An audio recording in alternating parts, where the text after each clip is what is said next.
down, Eldred? We're going to talk, Eldred and I, we're going to talk a little bit. I wish I had a chair, but I think we'd be cool right here. This is fine. I'll get you a chair. No, we're good. We're good. We're good. It'll make me feel like I'm singing.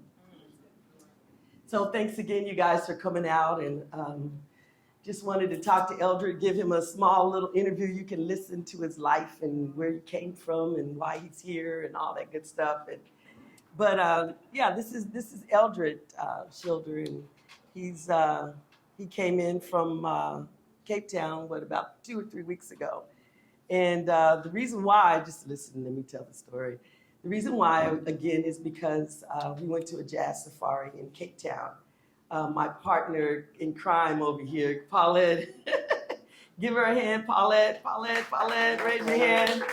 She says, Donna, I need someone. She just kept talking. I do her hair, I'm a hairstylist. She kept saying, I need to go to Cape Town. I need to go to Africa. She said it about 2 or 3 times. The third time, I'm like, I'll go.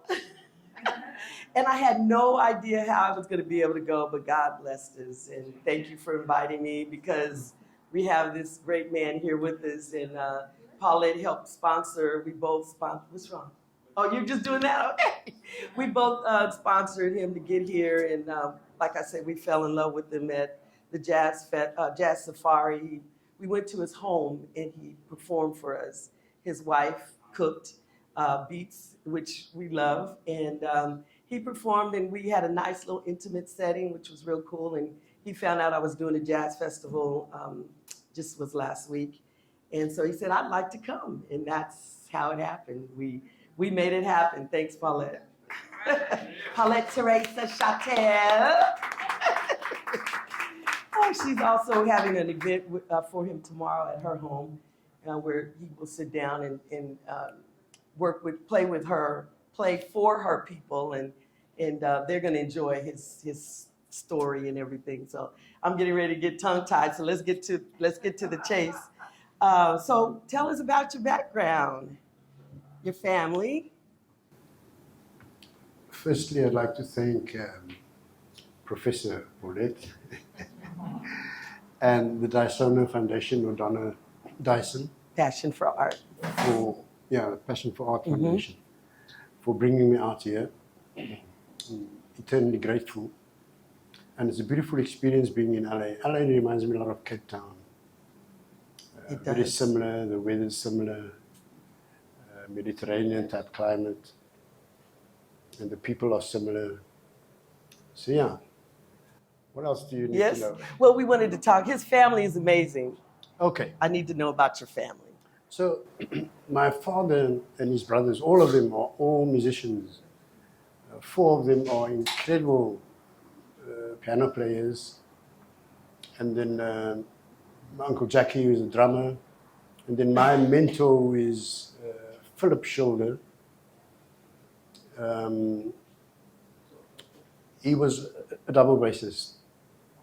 And he mentored me, besides my influences like Jaco Pastorius and Stanley Clarke, who I have immense admiration and respect for. And I'm still influenced by them. I was listening last night to a piece by Jaco Pastorius called Chromatic Fantasy. It is a classical piece for piano, and he does it on the bass. Amazing. I mean, it's mind-blowing things. Anyway, so my Uncle Philip, who was my mentor, is also, he was diagnosed with schizophrenia late in life, and he's now in a home for mentally challenged, like an old age home for mentally challenged people. I visit him quite often. And so, yeah, I come from a family of musicians. My father, who taught me so much about music, he was a school musician, but he wanted to teach me to read and write music. I was just lazy, I just didn't bother. So, and today, I wish I did listen to him, because reading music for me it's important. I just think at my age, I'm not gonna bother, because I'm able to compose, from the little that my father taught me, he taught me the basics, you know, like how chords are constructed, my scale, the importance of scales and arpeggios, especially as a bassist. And he started teaching me guitar from a very early age. I was about 4 or 5 when he bought me a guitar, and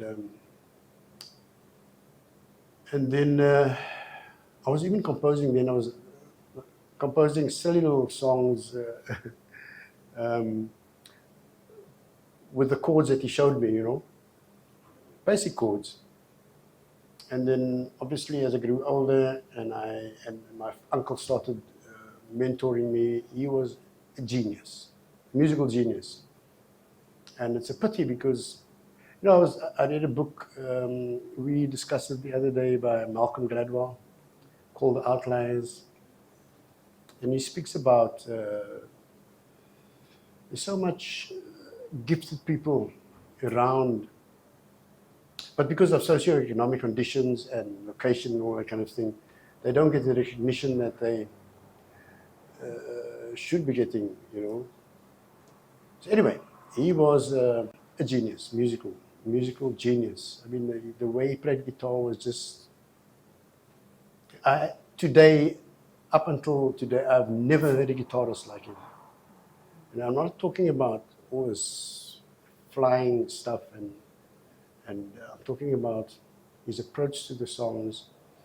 I mean, he played the entire Porky and Bess book, and he had a different way of tuning the guitar that made it sound like a piano player. And he used to, I'll never forget the tuning, he used to tune the E string down to B flat, and the A string is tuned to F, and then the rest is the same. So he just had a different way of approaching the guitar. So that's a bit of my family history. So you play the double bass. I am a double bassist, but it's too expensive to bring a double bass on a plane. It's like buying another ticket. A body, huh? So a lot of what I do on the solo pieces I do on the electric bass is I had to, in the time that I'm here, I had to sit at home at Donna's place practicing it on electric bass because it's two completely different instruments. And I think I did a good enough job. So I'm looking forward to getting back home to my double bass to start practicing. So why the bass? Well, because of my Uncle Philip, who was a bassist, but he played various instruments, guitar, piano, and then he also switched me on to classical music. And one of the classical composers he told me about and to listen to is a guy called Scriabin, who also became schizophrenic later in life. And just to mention that the Arts Foundation is also an initiative of Donna to make people aware of mental illness, if you want to call it that. And this is a good thing. Yes, yes. I'm very happy for that and grateful in more ways than one. Yes. You are an amazing human being. Oh, thank you. And I mean, for what you're doing. Yes. Donna's also bringing out some South African models sometime next year. And what is that thing you call them? It's our mentor program. It's a scholarship program. Yes, like a scholarship program that she's busy with. So I hand it over to you. Just real quick, tell them about Tanzania.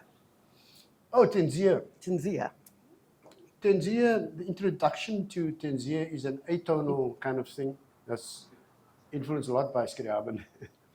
But Tanzania, the melody is very, I wouldn't say childlike, but I was sitting in the yard and I had, in the backyard at home, and I bought my daughters were very small. And their names are Tanil and Kezia. And Tanil and Kezia, the song Tanzania is a combination of their names. So I was sitting in the yard watching them playing in the sandbox, and hopping around and doing this, the thing that children do, and that song came to me. So that's Tenzia. But the names on his album is pretty cool. His Wife Beats is Yes. one of the songs. Yes. And So this album, which is available, is $15.